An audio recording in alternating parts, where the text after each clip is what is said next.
¿Escuchas la presentación? Gracias.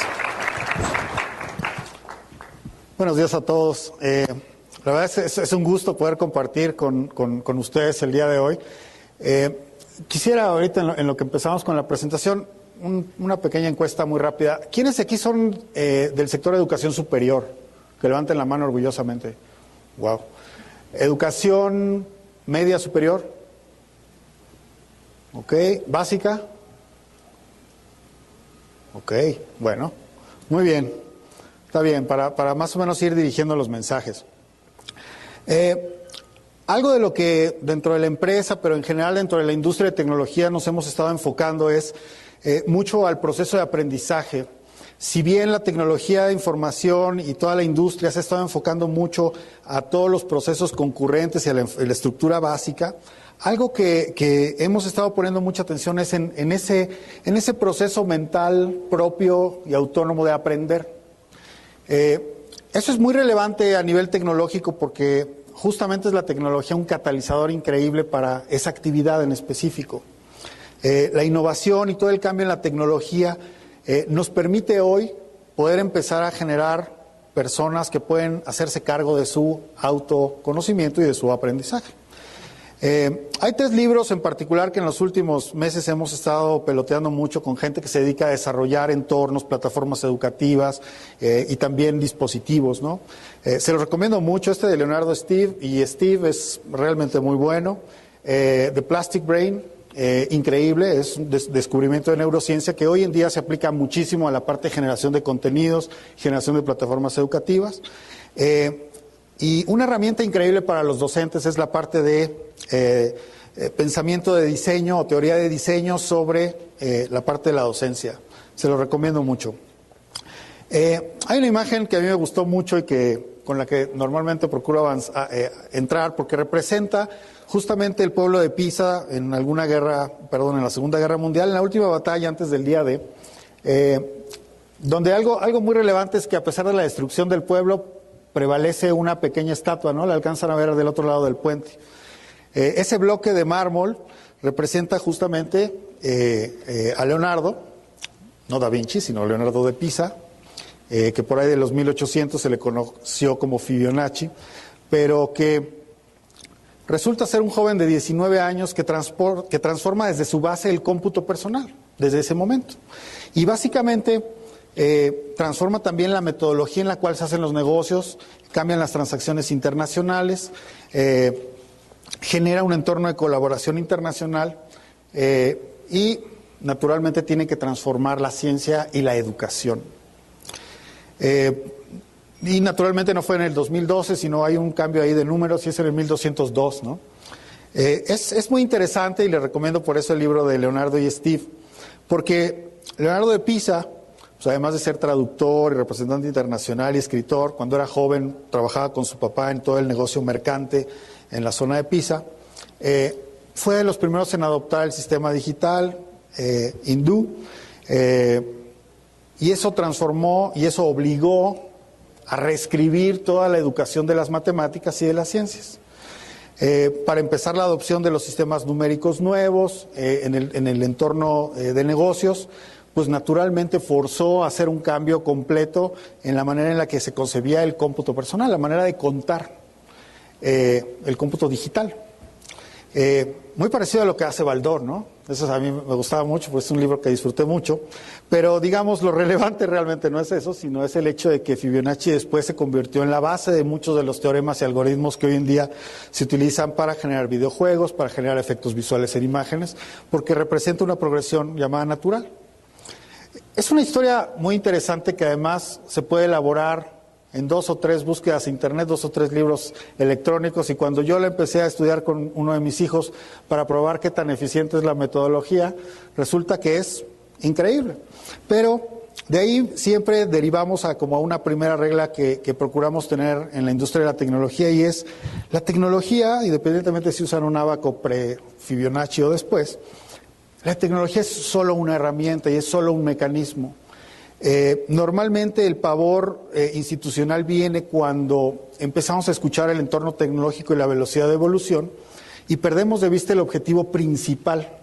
Y el objetivo principal No es la tecnología per se, sino lo que se puede lograr con ella. Puede parecer obvio, pero digamos, durante los últimos 20 años de tecnología educativa, pues llegamos como a un modelo donde decíamos, bueno, la infraestructura y el IT pegado con el desarrollo profesional para los docentes, pegado con el currículo y una instrucción adecuada, pues nos dan como una fórmula correcta. Y eso ha sido como la tendencia de los últimos 20 años en TI, pero también hemos descubierto que no es suficiente, o que el alcance puede ser mucho mayor. Y tiene que ser mucho mayor porque cuando uno, como comentaba Fernando hace un rato, pone al estudiante en el centro y el aprendizaje se vuelve el centro de la acción, entonces toda esa dinámica empieza a cambiar. Y tenemos que volverla más flexible y tenemos que volverla más amplia. Porque tiene una estrecha vinculación con, sí, el proceso de enseñanza, sí que hace el mentor, el coach, el docente, el profesor, con qué actividades lo emociona, con qué lo entusiasma, etcétera. También cómo ese aprendizaje interactúa con una parte de evaluación. Si yo estuviera en un país o en un pueblo o en una isla desierta y tuviera que aprender por mí mismo, ¿cómo sabría que lo que yo estoy aprendiendo es correcto o es incorrecto si no tengo un marco de referencia? Se requieren unos procesos de productividad que sepan que todo eso se está coordinando y efectuando bien. Hoy en día estamos buscando innovar en muchas instituciones en la incorporación de este tipo de procesos. Muchas universidades y muchas de las instituciones de ustedes lo tienen, sin embargo puede hacerse tan grande o tan incluso necesario como ustedes lo quieran, ya veremos un poquito más adelante. Y la infraestructura no es más que ese campo donde todo se inserta y se coordina y se articula. Entonces, bajo este modelo es que hoy en día muchas de las empresas estamos gestando las nuevas tecnologías, partiendo de una base del proceso de aprendizaje. Y cada una de las compañías pues tenemos diferentes maneras de calibrarnos, Intel, Microsoft, HP, las compañías que ustedes quieran, incluso de plataformas educativas, y cada una nos calibramos a diferentes momentos y en diferentes escenarios del proceso de aprendizaje y de sus procesos colaterales como la enseñanza y la evaluación. Así es que para generar, si ustedes lo ven como una pirámide pero vista desde arriba, pues su capa más arriba o la más alta está justamente ese proceso de aprendizaje, que luego la cambiamos haciendo un cambio en la base, en las prácticas innovadoras o mejores prácticas que pueda tener el proceso de enseñanza, van bajando de nivel a la cultura institucional y el liderazgo de la institución para mover todo eso. Normalmente las capas superiores no se ejecutan si la institución no está coordinada y entendida, el rector, el director, el dueño, el Estado, y sobre todo si no hay un cambio fundamental en cómo concibe el Estado y cómo concibe la institución en su mayor nivel, o la política educativa, el cómo van cayendo todas estas capas. Sin esta articulación es muy complicado hacer un cambio a nivel nacional y solo se gestan cambios a nivel, digamos, institucional. Todos estamos aquí por una responsabilidad social inmensa, que es la de educar a los chicos, y de repente todos estos procesos de hacer un presupuesto sustentable, una planeación tecnológica, el desarrollo profesional y demás, se vuelven procesos secundarios y últimos. Antes de pensar cuánto cuesta y cómo lo voy a implementar, etcétera, primero tenemos que resolver la parte de los procesos fundamentales y el core del proceso de aprendizaje. Cuando uno piensa en educación, y esta es una pregunta básica, importante, es ¿qué estamos esperando de ellos? Fernando Thompson lo mencionó hace un rato en el sentido de que los queremos haciendo ¿qué? ¿Cómo? Para eso están aquí o pudieran estar en otro lado haciéndolo, ¿no? Me gustó mucho un concepto del gobierno británico que estableció en su reforma educativa en el 2002, sobre que ellos lo pusieron en unas frases muy simples, ¿no? Ciudadanos activos, creativos y conocedores, éticamente exitosos en el mercado global y conectado. Punto. Esa es la razón inicial y última del gobierno británico. Y muy interesante porque de ahí ellos desprenden una serie de actividades de transformación basadas en esto, ¿no? Porque además vivimos en un entorno que sucede cada 7 años, de cada 5 a 7 años, de una ola expansiva de la tecnología que está sucediendo ahora. Justamente vivimos momentos bien interesantes porque tenemos esa ola expansiva de tecnología que bien aprovechada puede conllevar justamente este proceso. Cada 60 segundos hay 98,000 tweets, casi 700,000 actualizaciones de Facebook, 1 millón de mensajes instantáneos, mails, etcétera. Y eso también pues lleva a una regla número 2, que viéndolo de manera positiva es, trabaja con la tecnología, te conviene y no tienes de otra. En muchas instituciones nos encontramos con ese proceso tecnológico en el aula, donde sí justamente buscamos que todo el mundo apague celulares, apague tabletas, en lugar de utilizarlos y aprovecharlos. No es tarea fácil, eso es un hecho. Hay muy pocos docentes que hoy tienen realmente esa versatilidad para llegar hoy con una práctica rápida, con un software que consiguieron gratuito, donde los alumnos con SMS pueden mandar respuestas y pueden interactuar, y se vuelven prácticas a veces que son un obstáculo más para la educación que un facilitador, ¿no? Pero en lo general no peleemos con ella, sino trabajemos con ella. Este año en México, en el mercado educativo específicamente, el número de tabletas y smartphones es exactamente del mismo tamaño que el cómputo personal, que las PCs, que las laptops y que las workstations y demás. Este año cruzamos esa frontera en México. Esto se cruzó, digamos, en Estados Unidos y Canadá hace 2 años más o menos, pero en México ya llegamos. En México actualmente en el país se venden 1 millón de dispositivos para educación. Sin embargo, de ese 1 millón de dispositivos específicamente usados para educación, la mitad son celulares y tabletas. Es interesante porque en algunos grupos, en algunos focus groups que hemos hecho en algunas universidades, en algunas prepas sobre todo, sobre las tabletas y los smartphones, un porcentaje muy bajo realmente lo utiliza para actividades escolares, sino más bien para otras actividades sociales. Sin embargo, ya está esa tendencia de hacer y adaptar el dispositivo a esas actividades.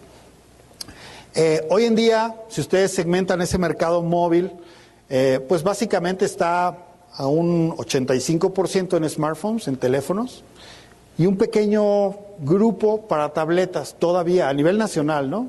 Puede ser que algunos me digan, no, bueno, en mi institución todos tienen tabletas. Pues es posible, pero digamos en el entorno nacional, incluso en el internacional, todavía sigue siendo, en educación específicamente, un segmento interesante. Y los smartphones, que siguen siendo un producto en el que todavía seguimos todos lidiando en cómo podemos aprovecharlo para la educación. Es posible que si uno se va a una universidad, eso me recuerda una plática de hace como 10 años con el entonces director del CEMS de la UDG, justamente, de tecnología, donde decíamos, bueno, ¿y si pues no todos tienen computadora, pero todos tienen celular? ¿Cómo le hacemos? Pues audiolibros, ¿no? Pues metemos ejercicios, ¿no? Pues metemos una plataforma especial. En realidad, la tecnología en ese momento no estaba preparada, pero hoy sí. Y hoy hay manera de habilitar ese contenido y esa plataforma. Bueno, no voy a entrar en detalles de quiénes comparten eso, pero lo fundamental al final entre la conjunción entre tecnología e innovación y las nuevas reglas y dinámicas y necesidades globales coinciden siempre en el tema de desarrollos de habilidades del siglo XXI, en el cómo aprendemos y cómo mejoramos tecnología para que eso suceda mejor. El aprendizaje personalizado se vuelve cada vez más digamos, el punto importante de desarrollo para plataformas y para tecnologías. Y eso nos lleva a una frase bien fuerte, una palabra específica que se llama empleabilidad. A veces es difícil explicarle a los papás en los colegios por qué queremos que el niño sea, todos queremos que sea creativo y que tenga aprendizaje contextual y que sepa aprender sobre la marcha y que sepa hacer todo eso, pero eso tiene un reflejo directo e inmediato con la parte de empleabilidad. Y esa es una de las consecuencias más importantes de la educación que debemos tener en mente, porque eso representa, pues sí, la parte de innovación y resolución de problemas, el sentido global, construcción de conocimiento. Casi toda la industria coincidimos en que estas son las 6 principales, les llamamos de diferente nombre, pero en lo general es esa base. Y tiene mucho que ver con la parte de justamente generar empleo. Nosotros monitoreamos todas estas, estos estudios sobre cuáles son las habilidades principales y demás, más o menos cada 5 años. En el 2006 lanzamos la primera encuesta en Estados Unidos y en Canadá, en 2011 fue casi a nivel continental. Y lo interesante es cómo se van moviendo y cómo se van haciendo cada vez más críticas estas habilidades del siglo XXI.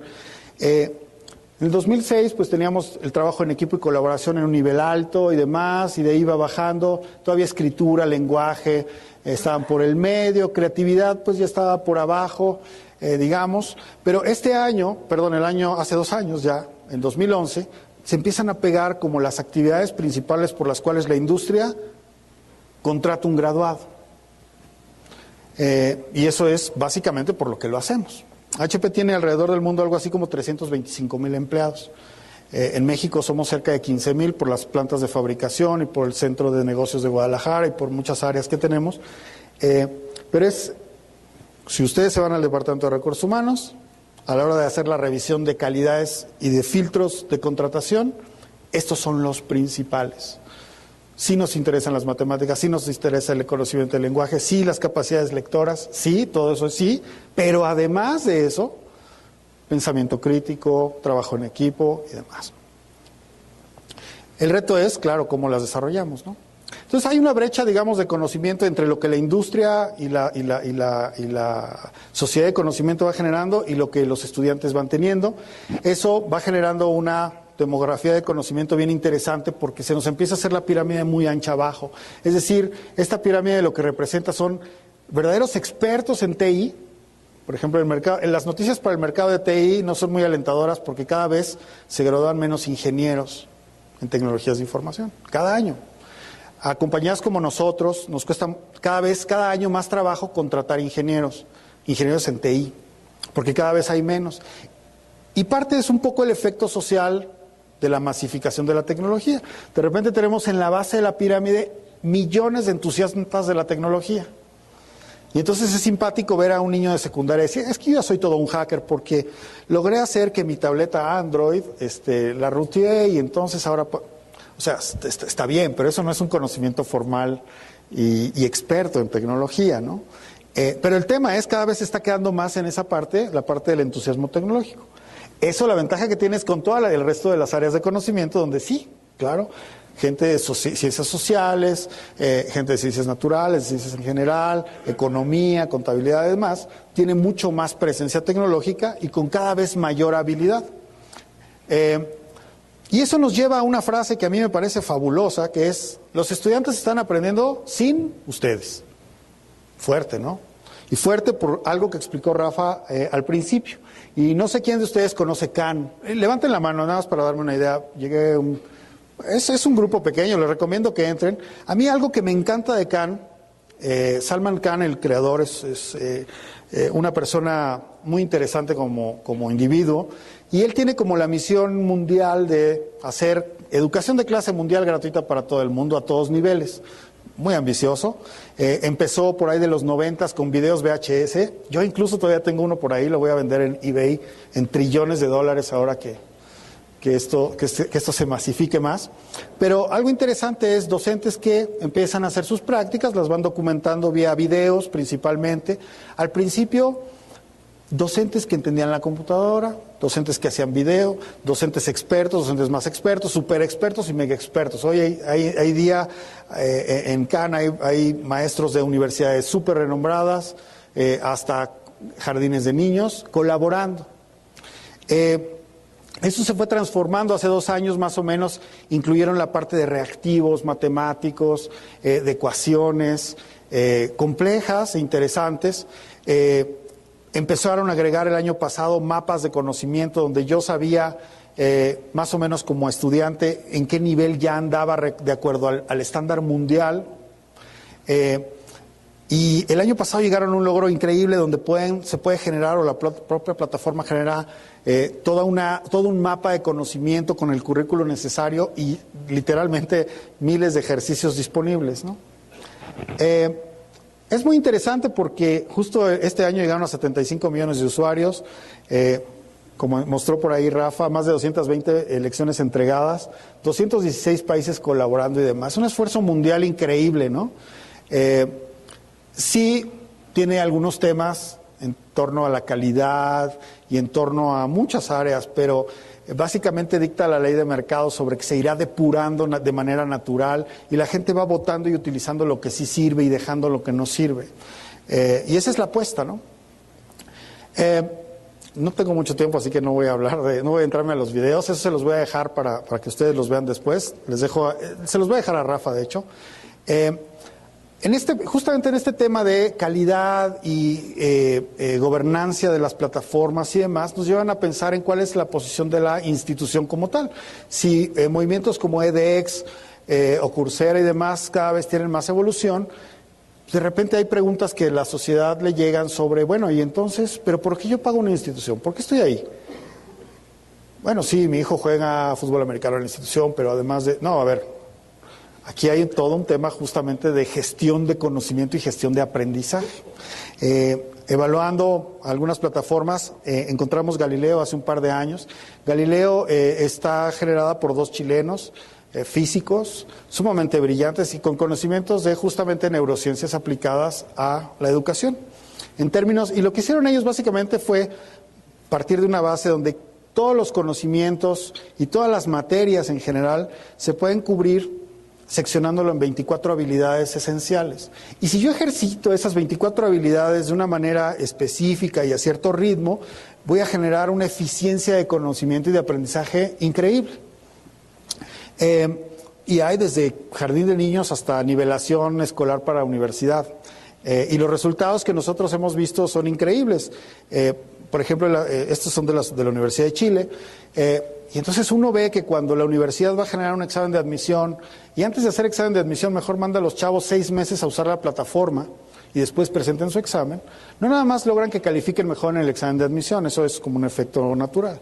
Pero lo más importante es que reciben una población homogéneamente, una población homogénea en conocimiento para el ingreso a la universidad. Que eso es también como que una verdadera santo grial para muchas universidades, ¿no? Y para muchas instituciones. Igual va generando todo un mapa de conocimiento donde el chico sabe qué áreas de sus 24 habilidades de esa materia tiene baja, y entonces se puede ejercitar sobre cientos de miles de ejercicios sin repetir a algunos de ellos, porque ojo, estos tipos han hecho un trabajo muy interesante justamente en cada objeto de aprendizaje. Y es, si yo entro 20 veces a ese tema, voy a recibir 20 diferentes tipos de ejercicio. O sea, yo como alumno no me aprendo la manera de resolver o de darle la vuelta al ejercicio en la red o en la plataforma, sino que siempre voy a tener distintos. Y hay efectos bien interesantes porque si 2 chicos tienen la misma tarea sobre la plataforma, pues tienen tareas distintas, pero colaboran entre ellas para la resolución, que es una actividad que sí queremos.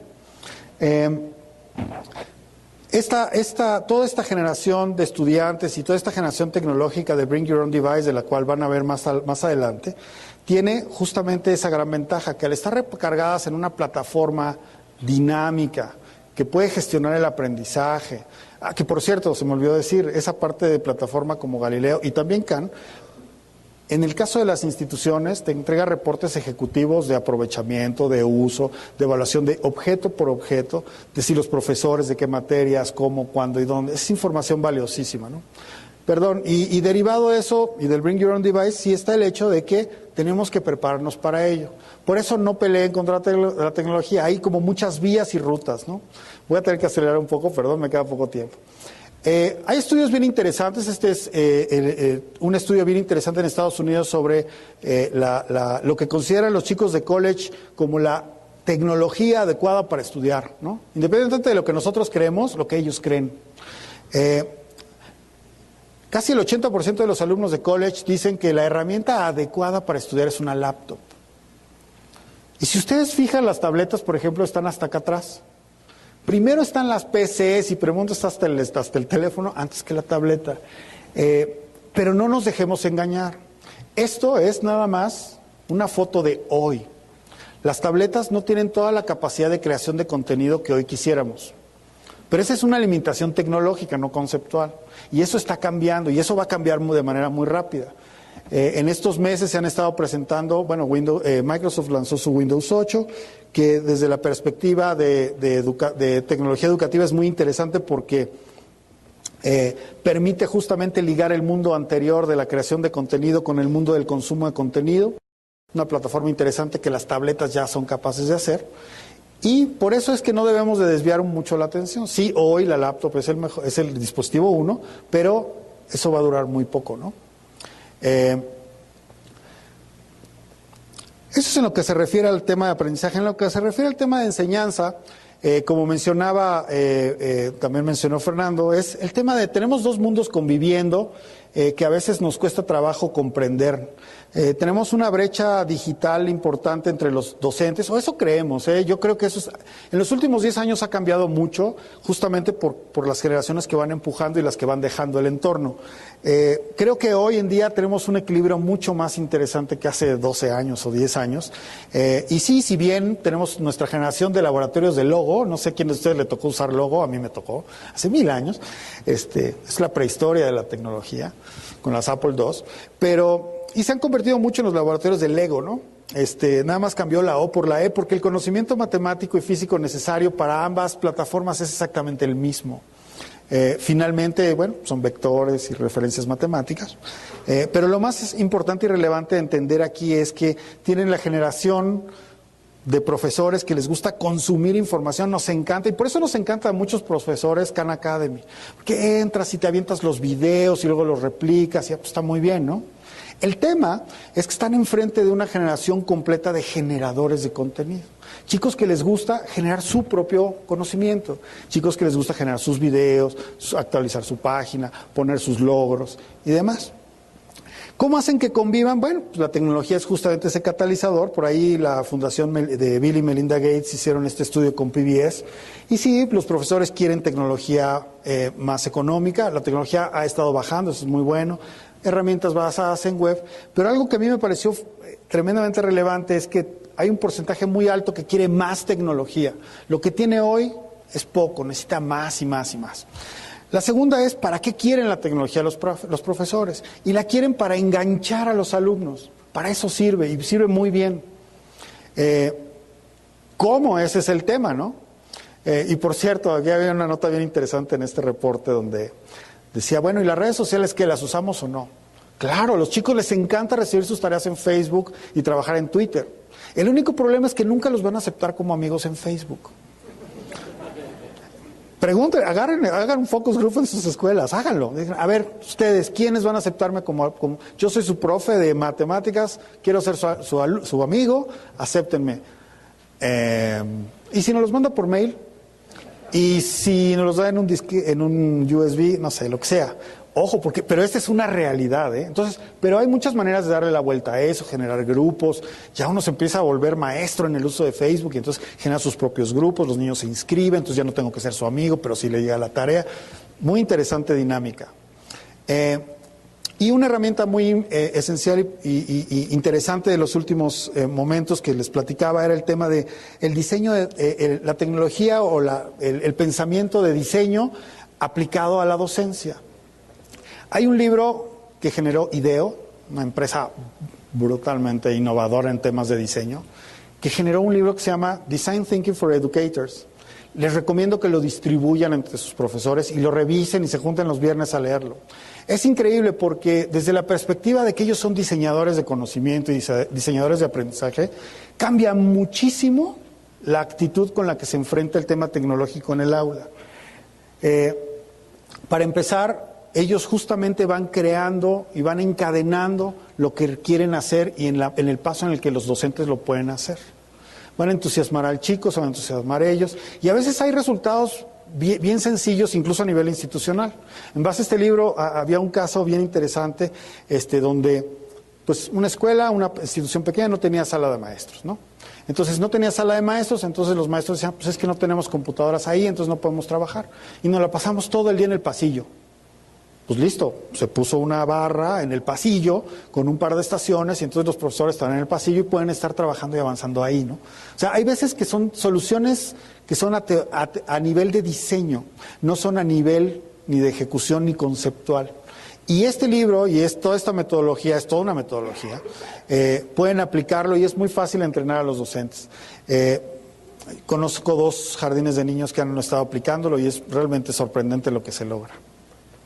Así es de que regla número 3, pues sí, metan a sus profesores a certificación, capacitación y demás, pero generen eventos de reconocimiento y de premiación.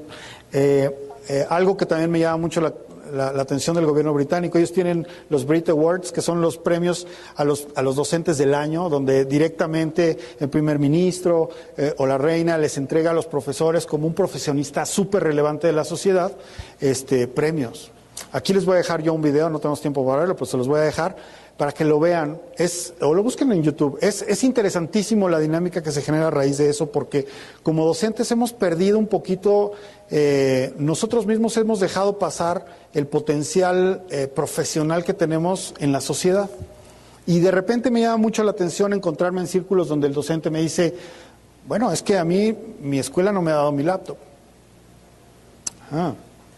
Interesante, porque el cirujano va y se compra sus cosas, el mecánico va y se compra su herramienta, y entonces tú, el docente, ¿por qué no vas y te compras tu computadora? No, bueno, yo espero que la institución, o el gobierno, o la secretaría, o alguien me dote de mis herramientas de trabajo. Y ese es un punto muy importante, porque cuando los docentes se ubican en ese plano profesional, y además súper relevante, o sea, ellos trabajan con las mentes de nuestros niños, ellos trabajan o ustedes trabajan con las mentes del futuro, del día de mañana. No es un juego, ¿no? Y a mí me preocupa ver docentes que no están ubicándose profesionalmente a la altura respecto a lo que hace su quehacer diario. Entonces, les recomiendo mucho eso. Yo creo que los mensajes claves aquí para el tema de los docentes son profesionistas, altamente eficientes.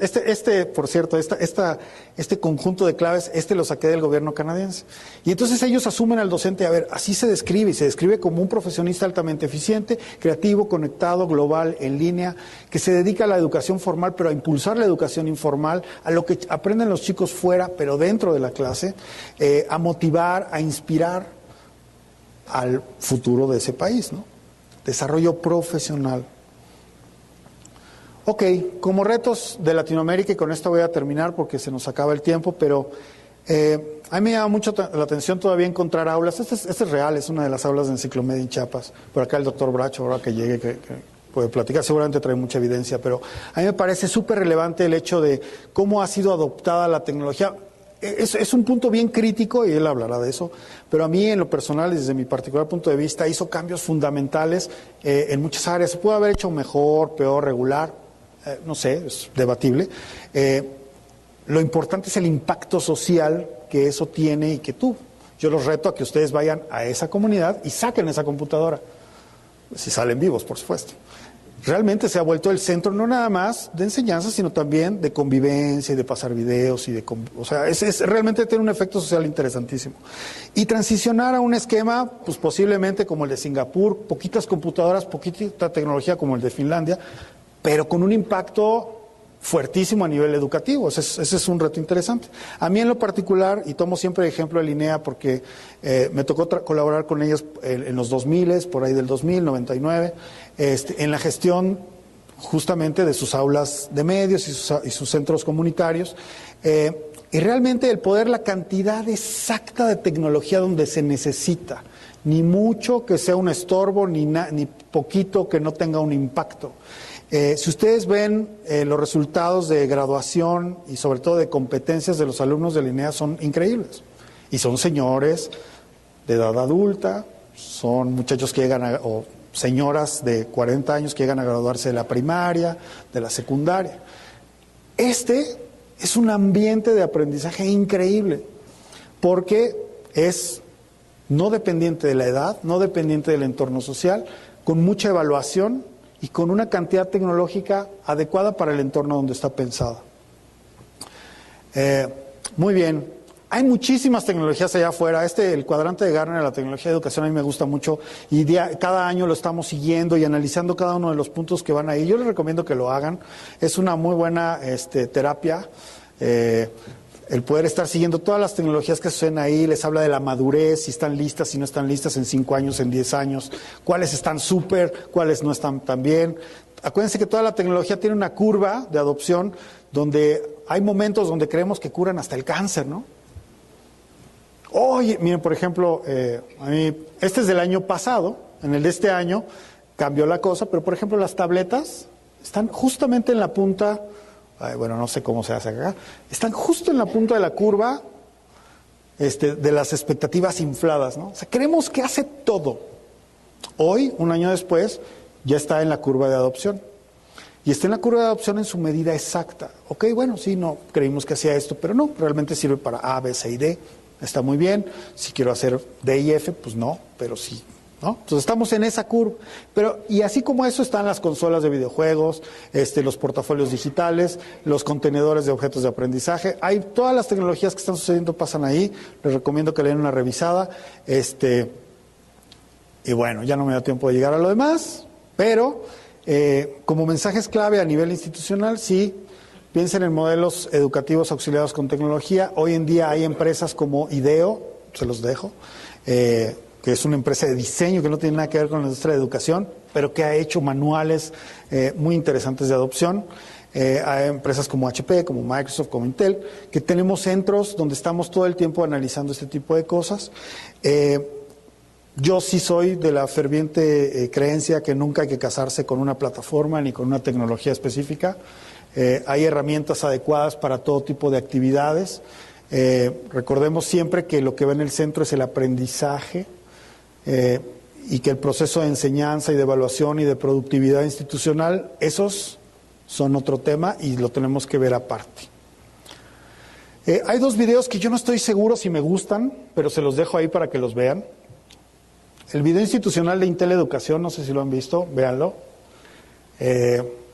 Muchísima tecnología por todos lados. No sé honestamente si me gusta mucho eso, pero se ve interesante.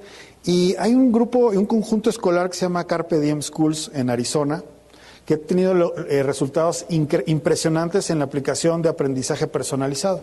De hecho, las escuelas se construyen alrededor del aprendizaje personalizado. Échenles un ojo, pueden ambos buscarlos en YouTube, si no le dejo a Rafa todos los videos en la compu, y eso es todo. Les agradezco mucho la atención y permanezco aquí para los últimos 20 años en TI, pero también hemos descubierto que no es suficiente, o que el alcance puede ser mucho mayor, y tiene que ser mucho mayor porque cuando uno, como comentaba Fernando hace un rato, pone al estudiante en el centro, y el aprendizaje se vuelve el centro de la acción, entonces toda esa dinámica empieza a cambiar y tenemos que volverla más flexible y tenemos que volverla más amplia, porque tiene una estrecha vinculación con, sí, el proceso de enseñanza, sí que hace el mentor, el coach, el docente, el profesor, con qué actividades lo emociona, con qué lo entusiasma, etcétera. También cómo ese aprendizaje interactúa con una parte de evaluación. Si yo estuviera en un país o en un pueblo o en una isla desierta y tuviera que aprender por mí mismo, ¿cómo sabría que lo que yo estoy aprendiendo es correcto o es incorrecto si no tengo un marco de referencia? Se requieren unos procesos de productividad que sepan que todo eso se está coordinando y efectuando bien. Hoy en día estamos buscando innovar en muchas instituciones en la incorporación de este tipo de procesos. Muchas universidades y muchas de las instituciones de ustedes lo tienen, sin embargo puede hacerse tan grande o tan incluso necesario como ustedes lo quieran, ya veremos un poquito más adelante.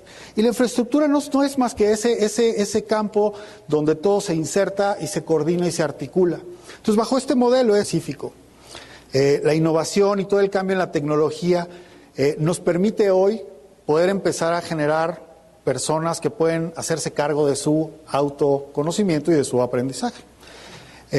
Hay 3 libros en particular que en los últimos meses hemos estado peloteando mucho con gente que se dedica a desarrollar entornos, plataformas educativas y también dispositivos, ¿no? Se los recomiendo mucho, este de Leonardo Steve, y Steve es realmente muy bueno. The Plastic Brain, increíble, es un descubrimiento de neurociencia que hoy en día se aplica muchísimo a la parte de generación de contenidos, generación de plataformas educativas.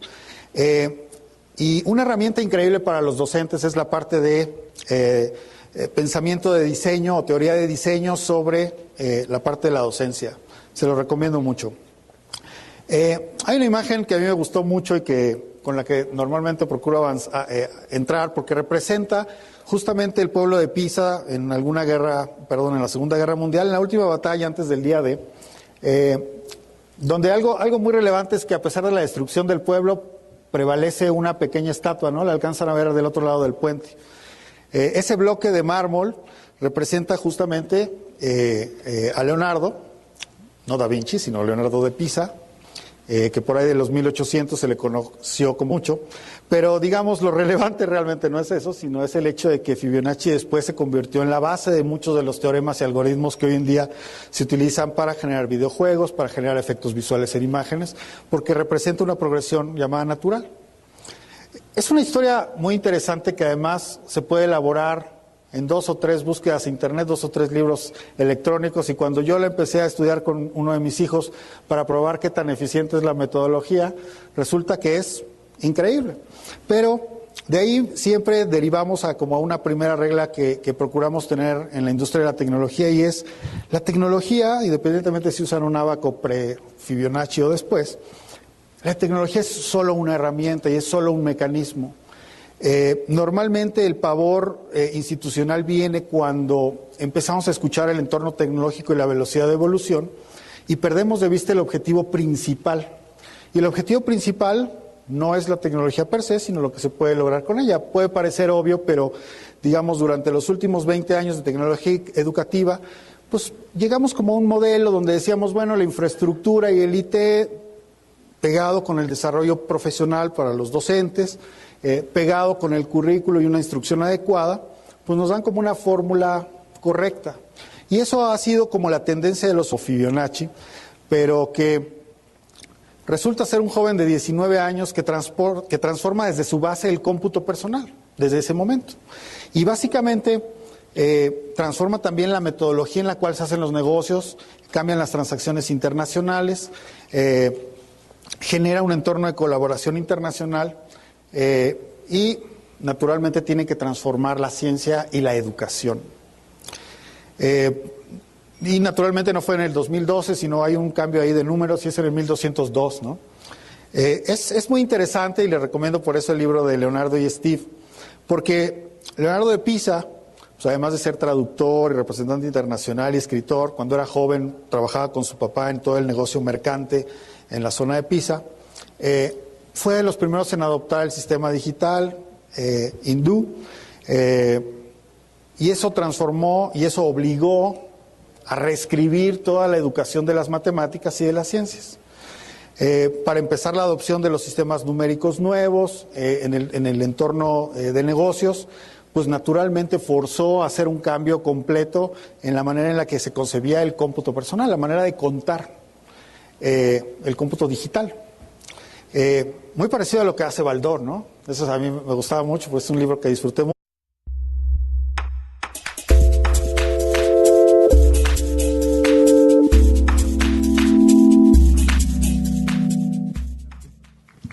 Gracias. Adelante.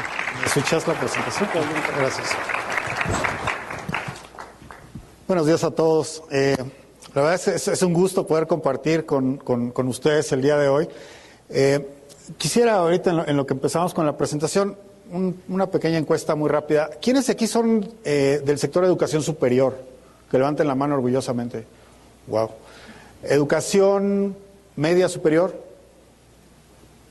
Ok. ¿Básica? Ok, bueno. Muy bien. Está bien, para más o menos ir dirigiendo los mensajes. Algo de lo que dentro de la empresa, pero en general dentro de la industria de tecnología nos hemos estado enfocando es mucho al proceso de aprendizaje. Si bien la tecnología de información y toda la industria se ha estado enfocando mucho a todos los procesos concurrentes y a la estructura básica, algo que hemos estado poniendo mucha atención es en ese proceso mental propio y autónomo de aprender. Eso es muy relevante a nivel tecnológico porque justamente es la tecnología un catalizador increíble para esa actividad en específico.